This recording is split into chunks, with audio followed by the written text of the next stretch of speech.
What's up mga kabahay? Welcome ulit sa ating panibagong vlog. Samahan nyo kami sa ating house tour dito sa Dasmariñas, Cavite. Let's go!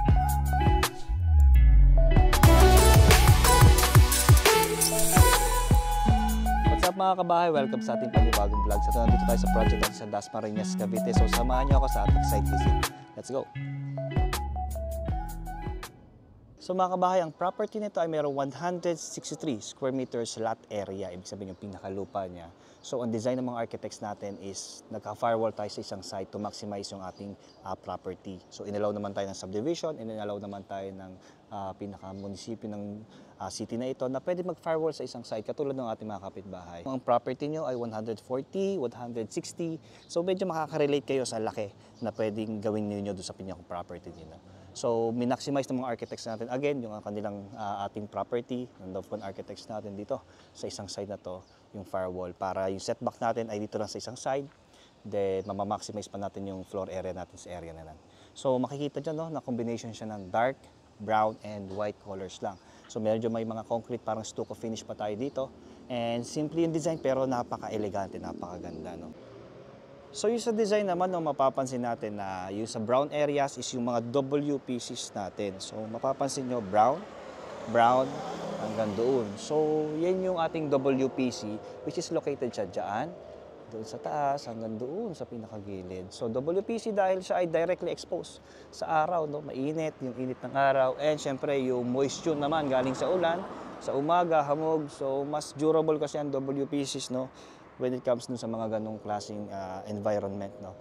Then ayan, karoon tayo ng blasting naman na dito sa ating pinaka concrete diyan, mga parapet, itong mga extruded walls na to, para ma-meet natin yung ideas ng mga architects natin na medyo black siya, na medyo industrial yung design approach. So dito sa labas, sa fencing natin, makita natin na naguhukay na sila. Again, no, lunchtime sila. So ngayon ay kaka-12 pa lang, kaya ayun sila lahat nagkakain na. So medyo rest time sila ngayon. So ito yung poste na ginagawa nila ngayon para dun sa pinaka-fence natin. So ang challenge namin dito ay nag-design namin siya ng clearance is 3 meters lang. So, upon mag-open kasi yung automated gate na yon, so may makina siya, bumuka siyang ganyan. Magkakaroon siya ng at least 400 mm na kakain dito and 400 mm na kakain naman dito sa kabila. So 2.2 meters clearance para doon sa fence. Kung ginawa natin, in-adjust natin yung poste ng around 800 mm from original niya para magkaroon ng clearance na rekta at malinis na 3 meters yung sasakyan papasok at paatras. Okay? So mga kabahay, tara pasok tayo. So maghanap tayo ng pwedeng makutingting dito sa side na to dahil matagal na rin ako hindi nakapag-vlog, no, at upload. So hanap tayo ng pwedeng matutunan kahit paano at ma-share namin sa inyo. So ito yung setback natin mga kabahay, no, na 3 meters. So from that point, property line sa harap, hanggang doon sa pinakapader natin. So sabi ng iba, sayang naman yung lupa, ba't may mga setback pa? So ang purpose guys ng setback is syempre para doon sa clearance natin, makapasok naman syempre yung natural light, safety rin syempre ng bahay mo, pag nagkasunog sa kapitbahay, hindi ka kaagad madadamay. Pangatlo is yung pinakahangin, no? Para meron tayong area or space na hindi mako-cover, na makakapasok naman yung hangin, natural ventilation natin. So 3 meters sa area na to, sa ground floor, magagamit naman natin siya as garden or pang outdoor experience naman ng users natin. So dito, ito yung hinukay natin. So ito yung pinaka main entrance natin. So meron tayong canopy, meron tayong main door, 2.4 meters yung height niya. And yan, yung magiging pinaka-main entrance natin. So dito, magtutulong yung pinaka-panels natin sa ceiling. So mapapansin nyo, mataas yung kisame natin. Later on, mapag-uusapan natin bakit siya mataas. So yan, 3 meters clearance. Nakasya at least 3 sasakyan. Pero design talaga siya as 2 lang. Pero kung isasagad natin hanggang dulo, kaya yung 3 dahil ito naman is around 16 meters yung length niya. So tara, bago tayo pumasok ay check muna natin yung outdoor spaces natin. So parking. So dito sa dulo, yung pinakapangatlong unit, pwede hindi mo siya gawing parking, pwede siyang maging lanay, pwede siyang maging outdoor experience, jacuzzi, mini swimming pool, pwede dyan. And dito naman sa dulo is yung kanilang pinaka-service kitchen. So dito yung mga lutuan, and dito naman yung kanilang pwedeng guest room and pwedeng maid's quarter din. So yeah, nakakain sila ng tanghalian. Say hi to my vlog naman guys. Ayun, nakakain. Lunchtime. Oo, panoorin nyo to ha. Yes po, sir. Ayun, ayos. So, like po natin palagi yan, sir. ay, thank you. So, yun, pa-vlog natin to. Papansin nyo, no, upon entry dito, meron kagad tayong mga switches. na alam mo, pwede nating buksan or patayin ilaw, both indoor and outdoor. So, ang total height natin, so medyo tabak lang tayo ng gamit. So, dito yung lahat ng tiles natin, 100% nandiyan na. Plumbing fixture, mga ceiling panels natin, semento. So, sabayan na kasi work, skim coat.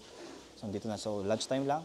So guys, ang clear height natin floor to ceiling is 3.5 meters. Ang standard lang is 2.7, 2.8 meters. Minsan sagad na sa 3, pero mataas talaga ang 3.5 meters. Ang reason niyan is para hindi natin makompromise yung sa second floor na alam yung mga uso ng mga double height ceiling, open ceiling, na dahil kakagustuhan nilang maitaas yung ceiling nila sa ground floor is nagko-compromise sila mababawasan ng floor area sa second floor. Wherein na-meet natin siya, nagkaroon tayo ng mataas na kisame, nabuo pa rin yung buong second floor. So ito yung idea namin para ma-maximize rin natin yung ating limited floor area dito sa ating 163 square meters lot area. Naka-PVC panels na nara yung pinaka-accent wood niya. No?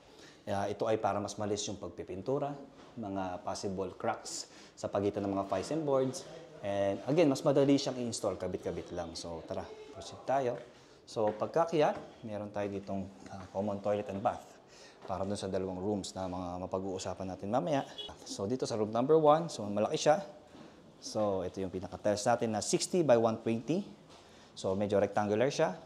Maganda yung pagkakabili natin dahil medyo wood accent siya. So baked ceramic tiles dahil para mas matibay siya para sa mga rooms. Pag naglagay tayo ng mga mabibigat na furniture is talagang kayang-kaya niya pa rin. Then doon sa kisame naman natin, mapapansin nyo no, na talagang gumamit pa rin tayo ng PVC panels. Ang ganda niya at bumagay siya. So may mga abang na tayong aircons, outlets, and mga switches naman. Para sa room na to, ay mapapansin niyo malalaki rin yung ating windows dito. So dito tayo sa room number 2. So dito guys, nasabayan na yung kanilang pag-skim coat, pagkikisame, at yung iba nagtatiles na rin sa kabila para ma-maximize rin natin yung time na meron tayo dito sa site na ito. So last na, lipat naman tayo dito sa ating master's bedroom. So sa master's bedroom, tabi-tabi lang sila, no, lahat ng rooms. And dito na skim coat na rin, may konting kisame na rin. Si master's bedroom ay merong balconahe dito sa kabilang side para sa kanyang outdoor experience. So mapapansin nyo na paano yan masisilip sila ng kapitbahay. No? So ito ay lalagyan natin ng pinaka-barrier or concrete railing para maging visually hindi sila masilip at di rin sila makakita doon sa kabila. Pero meron silang glass panels dito naman kasi facade naman or sa main road naman yung kanilang pinaka-view. Doon, syempre, meron tayong master's toilet and bath. Sarili nila ito kung saan meron tayong closet dito sa side na to. Lavatory, water closet, and shower. May bathtub din sila dito na galing sa Moderno Homes. So, ito yung sa ating interior. So, ayun mga kabahay, meron tayong living dining kitchen, powder room sa ground floor, and 3 parking. If possible na i-maximize natin yung parking area, pero advisable dyan ay at least 2 lang talaga. Then, meron tayong guest or maid's quarter din sa ilalim for 163 square meters na lot area. Sa second floor naman, meron tayong 2 maayos na bedrooms and isang master's bedroom na may sariling master's toilet and bath. So, may isa rin tayong common toilet and bath para naman doon sa ating 2 rooms. So, ito yung mga possible spaces na maipasok nyo sa inyong property kung sakaling meron kayong lupa na nagre-range ng mga 140, 150, 160, 170. So, medyo dikit yung inyong spaces na mailalagay sa ganitong pagpaplano. So, yun mga kabahay, thank you for watching and sa pagsama sa ating site visit and see you sa next vlog natin. Paalam!